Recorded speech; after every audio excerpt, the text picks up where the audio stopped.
Ahoj, já vás zdravím. U návodu, jak si nainstalovat Gothic 2 českou verzi, plně funkční, na Windows 11 kompatibilní, notr hratelnou ze Steamu. Prvně, co musíte udělat, je nemít nainstalovanou vůbec žádnou prostě kopii Gothicu 2 odinstalovanou.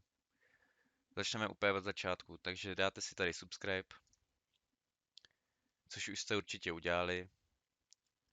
A teď musíte si najít tady ve Steam knihovně Gothic 2.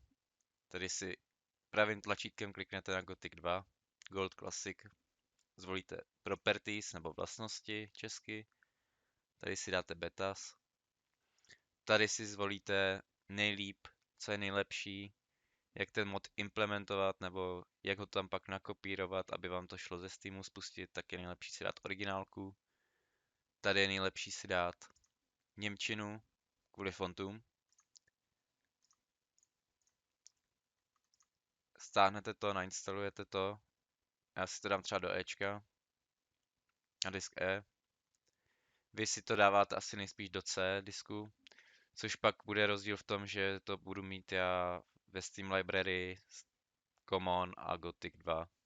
Vy to budete mít ve Steam Apps Common Gothic 2. Tak, tady to takhle nainstalujeme. Já se teď odmlčím a za chvilku jsem zpátky zase, až se nám to stáhne. A řekneme si, co dá. Tak, teď se nám to validuje kvůli tomu mému módu. Takže počkáme, až se to dovaliduje a ukážu zase, co dál. Takže teď, když už to máme doinstalovaný, máme to stažený, nejspíš ten workshop se nám stáhnul. To si musíme ale nejdřív ověřit, jestli se nám stáhnul ten mod, takže musíme dát betu, zase do betas, musíme dát workshop beta. Stáhne se nám, já nevím, 5 MB, něco takového. Zapneme to a vidíme, že to máme povolený. Kdyby jsme to neměli povolený, tak nám tady ukazuje to zelený tlačítko, takže my ho takhle povolíme. Vypneme to. A teď doporučuji jednu věc. Místo tady těch updateů si musíte dát only update this game when I launch it. A potom tu betu, místo toho originálu, to zase dáme na known.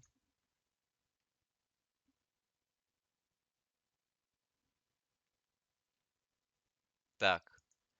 Teď když to máme, tak musíme najít tam, kam se nám stáhnul ten můj mod, takže to bude potom ve Steam Appsu Workshop Content 39510 29851 40279. Takhle to celý vememe. Kromě tohleto je záloha, jo? Která se stáhne taky, takže tu nepotřebujete. Ctrl X, zpět, zpět, zpět, zpět, Common, Gothic 2. Sem doporučuju, co je nejlepší udělat. Tak úplně nejlepší, co je udělat, prostě buď to můžete vymazat celý, protože tady můžete mít nějaký starý věci, které jste třeba nesmazali předtím, já nevím, ale pokud to děláte fakt jako, že to nemáte čistě nainstalovaný nebo tak je nejlepší udělat prostě tak, že to vymažete.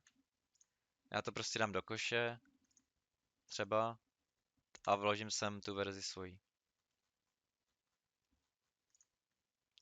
Teď tam mám tu danou svoji verzi a teď se mi to ani nemůže přepisovat. Teď, když zapnu Gothic 2, tak by se mi to nemělo ani přepisovat. To znamená, že když vy vypnete Steam, třeba, a zapnete Steam, tak se vám to nebude samo updateovat, takže se vám ty soubory nepomíchají, nebude se vám to updateovat, takže to je právě to, co vy potřebujete, aby se vám to neupdateovalo. Vy nechcete, aby se vám to updateovalo, proto Properties, Updates, Only Update, Game when I launch it. Zapnete to, máte na výběr. Gothic 2 Classic musíte bohužel spouštět jako non-Steam verzi, protože to vám nepůjde. Ale Night of the Raven, ten jde normálně.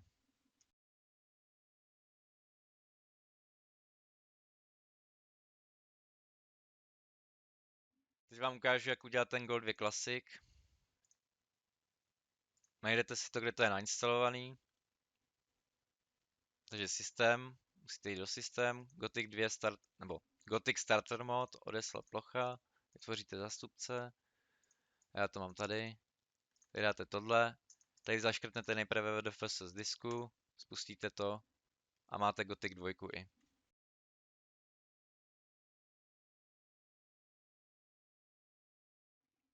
Tak, teď ještě existuje jedna taková vychytávka. Je to ve složce s tou hrou a je to v systém a jmenuje se to System Pack Jiny. To si otevřete. A tady máte různé fixy. Pokud budete chtít Steam Overlay, aby vám šel, protože tady u té verze nejde, tak si to tady změníte prostě na 0. Jinak je to v defaultu na jedničce nastavený ode mě. Dáte to na 0. A pak dokonce to ještě umí i ukázat FPS například. Tady Show FPS Counter, to si můžete dát třeba taky na jedničku. Uložíte to. Zapnete hru. Teď už ze Steamu, protože teď už to bude fungovat. Já hraju ten Night of the Raven stejně. Ten klasik musíte hrát bohužel jakoby non-Steam, aby šel v češtině, jak jsem ukazoval už. Takhle to máme. A Steam Overlay. Tak. Načtem si hru. Já už tady nějakou mám.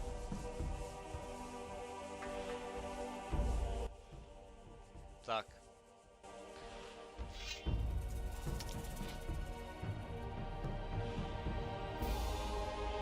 A to je vlastně všechno. Takže já moc díky za shlédnutí a doufám, že se vám bude dařit a že vám to půjde. Takhle, jak jsem to popsal, mělo by to takhle fungovat, je to jednoduchý a prostý.